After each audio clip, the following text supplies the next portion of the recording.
बिस्मिल्लाहिर्रहमानिर्रहीम। मोहम्मद वाले मोहम्मद पर लाखों सलाम। अस्सलाम वालेकुम। उम्मीद करता हूँ आप सब ठीक ठाक होंगे और खैर वाफियत से होंगे। अच्छा, सबसे पहले तो ये बता दें तैयारी कैसी चल रही है, अच्छी चल रही है या बहुत अच्छी चल रही है। उम्मीद करता हूँ आप सब कामयाब होंगे।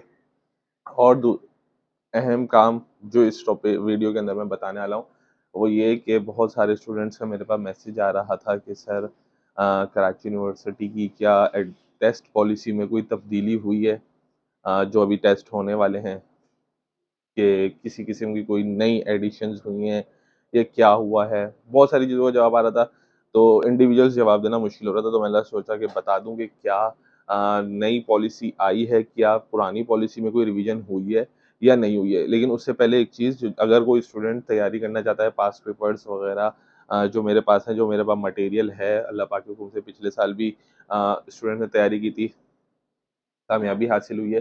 तो मेरे ग्रुप्स चल रहे हैं, बहुत छोटी सी अमाउंट होती है, वो हम लोग चार्ज करते हैं, वो भी वन टाइम बेसिस के ऊपर। तो जो कोई भी कांटेक्ट करना चाहे, डिस्क्रिप्शन में नंबर डाल देता हूँ, वहाँ से कांटेक्ट कर सकते हैं। अच्छा जी, अब मैं आता हूँ अपने टॉपिक की तरफ कि क्या कोई भी चेंजिंग हुई है, क्या कोई रिवीजन हुई है टेस्ट पॉलिसी के अंदर, तो मैं आपको बता देता हूँ। सबसे पहला सवाल ये था कि स्टूडेंट्स बहुत सारे पूछे थे कि क्या सर हम कैलकुलेटर यूज़ कर सकते हैं, क्या कोई ऐसी पॉलिसी आ गई है या नहीं आ गई है। तो भाई देखो, जो आप टेस्ट देने जाते हो उसको कहते हैं एप्टीट्यूड टेस्ट। एप्टीट्यूड का मतलब होता है काबिलियत का, जहानत का टेस्ट आपकी। अगर आप लोग वहाँ पे कैलकुलेटर यूज़ कर लेंगे तो आपकी जहानत तो रही नहीं, किसी भी काम की नहीं रही। समझ आ रही है ना मेरी बात आपको, क्योंकि किसी भी काम की आपकी ज़हानत तो रही नहीं है, फिर तो आप कैलकुलेटर के ऊपर सारा काम सॉल्व करेंगे और टक करके दे देंगे। तो भाई अगर कहीं से ये सुन रहे हो कि कैलकुलेटर यूज़ हो सकता है और कोई रिवीजन हो गई है पॉलिसी के अंदर, तो ये ऐसा कुछ भी नहीं है।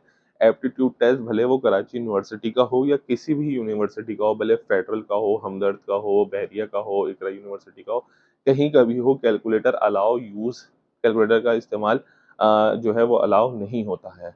ठीक है ना? आपको सब कुछ अपनी ज़हानत से करना होता है, शॉर्टकट ट्रिक्स होती हैं, उसके लिए अभी आपके पास तकरीबन 2 महीने हैं, डेढ़ 2 महीने का टाइम है, आप लोग तैयारी कर लें अपनी। अच्छा, दूसरी चीज़ जो सबसे ज़्यादा स्टूडेंट्स पूछ रहे थे कि सर क्या कराची यूनिवर्सिटी में नेगेटिव मार्किंग होती है या नहीं होती है? ठीक है ना, कि हम कर कर आएँ टेस्ट और हमसे कोई सवाल गलत हो जाए, क्योंकि बहुत सारे स्टूडेंट जो हैं वो मुझे पक्का पता है कि वो जो नहीं आ रहा होता तो वो तुक्के मारते हैं। ठीक है ना? कि वो तुक्का चला रहे होते हैं कि भाई किसी ना किसी तरीके से, क्या पता 4 ऑप्शन है, 4 ऑप्शन में से कोई एक सही हो जाए। तो अब उनको ज़्यादातर वो है कि नहीं सर, जो नेगेटिव मार्किंग है वो होना शुरू हो गई है और पॉलिसी हमें फलाने बताया, इधर से बताया, उधर से बताया। तो मैं आपको एक चीज़ कन्फर्म कर दूँ कि कराची यूनिवर्सिटी के टेस्ट में फ़िलहाल कोई भी नेगेटिव मार्किंग नहीं होती है। ना कोई ऐसी पॉलिसी अभी तक आई है कि जी आपकी नेगेटिव मार्किंग होगी। सही है? आप जो आप कर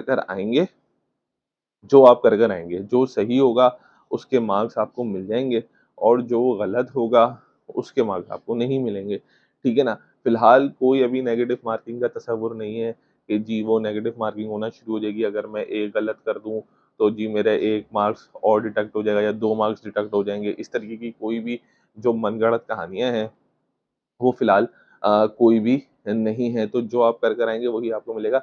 अब 50 मार्क्स जो हैं वो बस आपको गेट करने होते हैं, ठीक है ना? 100 में से 50 वही स्टूडेंट्स नहीं कर पाते, मतलब नेगेटिव मार्किंग के अलावा भी ये स्टूडेंट्स ये नहीं कर पाते, 35, 40, 45 स्कोर कर रहे होते हैं, क्योंकि कराची यूनिवर्सिटी का टेस्ट इतना हलवा नहीं होता जितना आप लोग समझ रहे होते हैं, ठीक है? तो आई होप कि आप लोगों को ये दोनों सवालात जो आप लोगों के माइंड में चल रहे होंगे टेस्ट पॉली रिवीजन के हवाले से, वो सब क्लियर हो चुके होंगे, ठीक है? अपना ख़्याल रखिएगा, दुआओं में याद रखिएगा। इंशाल्लाह बहुत जल्द एक नई वीडियो के साथ हाज़िर होऊँगा। अल्लाह हाफ़िज़।